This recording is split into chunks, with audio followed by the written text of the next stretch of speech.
கன்னிராசி நேயர்களுக்கு இந்த வாரத்துக்கு உண்டான டாரட் ரீடிங் என்னன்னு பார்ப்போம். இந்த வாரம் உங்களை கொஞ்சம் தனிமைப்படுத்திக்குவீங்க. தனிமைன்னு சொல்றதை விட உங்களுக்கு உண்டான டைம்னு சொல்லலாம். ஏன்னா ரொம்ப எமோஷ்னலி எல்லாரு கூடயும் கனெக்ட் ஆகி உங்களுக்குன்னு உண்டான ஒரு பாயிண்ட்ஸை வெளிப்படுத்த முடியாது. எல்லாமே நீங்க அடுத்தவங்களுக்காகவே வாழ்ந்துட்டே இருக்க மாதிரி உங்களுக்கு ஒரு ஃபீல் கொடுக்கும். இந்த வாரம் என்ன பண்ணுவீங்க, கொஞ்ச நேரம் என்னை தனியா விடுங்க, கொஞ்ச நேரம் எனக்குன்ற ஒரு டைமை கொடுங்க அப்படின்றத மாதிரி நீங்க வருவீங்க. அதே மாதிரி ரொம்ப டாக்ஸிக்கான ரிலேஷன்ஷிப் உங்களுக்கு கூட இருக்காங்கன்னா அவங்க கிட்ட இருந்து என்ன தயவு செஞ்சு விட்டுருன்னு நீங்க டைரக்டா சொல்லிட்டு இது பண்ணிக்குவீங்க.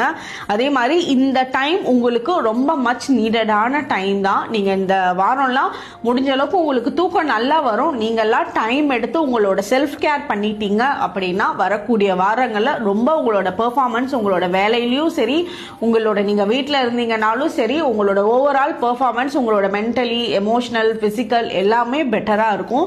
ஸோ இந்த வாரம் நீங்கள் உங்களுக்கு செல்ஃப் கேரும், உங்களுக்கு செல்ஃப் ரெஸ்ட்டும், உங்களோட எமோஷனை சாந்தப்படுத்துறதுக்கும் உண்டான ஸ்டெப்ஸ் மட்டும் எடுங்க. அதுதான் உங்களுக்கு ரொம்ப பெஸ்ட்டாக இருக்கும்.